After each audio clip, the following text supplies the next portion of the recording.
Bonjour, c'est Mathieu d'ADBO. Ce coup-ci, on s'intéresse aux éclairages dans Renderin.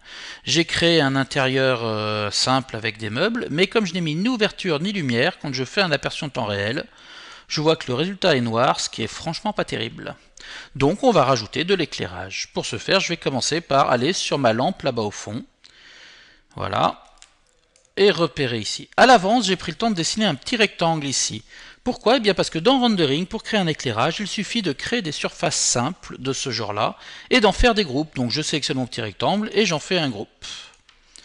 Une fois que ce groupe est créé, je vais le sélectionner et je vais utiliser les petites touches qui sont ici, la lampe et les deux ampoules avec un plus et un moins.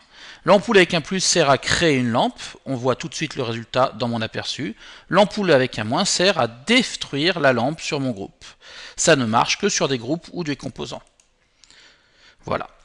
Donc je crée une lampe. Vous constaterez que l'aperçu en temps réel a parfois un peu du mal à faire à toute vitesse, donc il faut parfois lui laisser du temps pour générer un aperçu plus juste, et il faut parfois aussi ne pas hésiter à recliquer sur Regenerate pour relancer un calcul.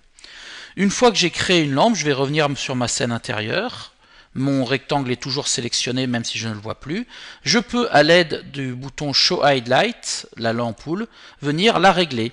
Plusieurs réglages possibles. Je peux régler la couleur, par exemple mettre une lampe jaune si je veux un rendu plus... Alors je recommence, jaune si je veux un rendu un peu plus chaud. Moi je vais rester pour l'instant sur une lampe blanche. Je peux changer la puissance, décider de mettre une ampoule de 100 watts, ce qui sera du coup beaucoup plus faible. Si je fais Regenerate, on va bien le voir. Alors 100. Voilà, on voit que l'éclairage est beaucoup plus faible. Ou alors passer sur un éclairage à 1000, qui du coup sera lui carrément plus fort. Voilà, toujours pareil, il faut un petit temps de calcul, on voit que l'éclairage est plus fort. Moi je vais retourner à l'éclairage de base à 500 qui me convenait bien. Un dernier critère, alors l'angle on en parlera dans le prochain tutoriel sur les spots. Un dernier critère assez intéressant, c'est le soft shadow. On peut désactiver ou activer la possibilité d'avoir des ombres à partir de nos lampes. Ça c'est facile. Le soft shadow va nous permettre de régler en fait l'aspect diffus de ma lumière ici. Si je le mets à 0, on va voir que j'ai un bord de halo lumineux extrêmement fort, extrêmement dur. Si je le mets au maximum, par opposition à 100%, il va être très doux. Moi, je vais choisir un compromis à 20 qui me semble pas mal. Voilà. Du coup, je vais maintenant pouvoir régler d'autres éclairages dans mon appartement. Et notamment, je vais venir m'occuper ici de mes petites lampes de chevet.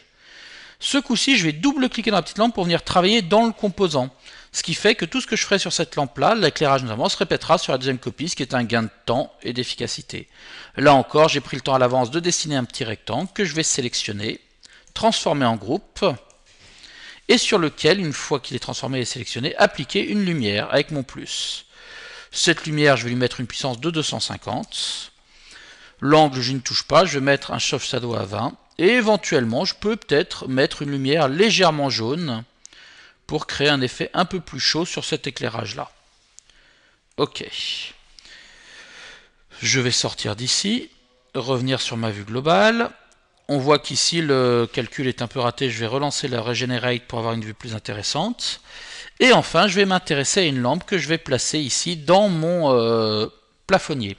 Je vais double-cliquer sur le plafonnier pour ne voir que lui. Je rentre dans le groupe, je vais créer là encore à l'avance un petit rectangle, ce que je vais venir sélectionner. Je vais toujours pareil, une fois sélectionné, créer un groupe. Appuyer à nouveau sur le petit plus Create Light pour créer une lampe. Ce coup-ci, je vais forcer un peu la puissance à 1000. Donner une couleur légèrement bleutée, toujours pareil, pour voir un peu ce que ça peut donner. Et mettre un angle, un shadow à 10. L'angle, pour l'instant, j'y touche pas. Voilà, tout est validé. Je vais sortir de mon plafonnier, revenir à ma vue normale. Et relancer un Regenerate pour voir un peu ce que ça donne, parce que là j'ai l'impression qu'à force de bouger dans tous les sens, j'ai perdu un petit peu mes réglages. Donc là j'ai d'abord une première vue où je vois bien, et petit à petit ma vue va se mettre à jour de façon plus nette. Voilà, on voit un petit peu mes trois éclairages là qui se mettent en cloche, blanche, plutôt jaune, plutôt bleu.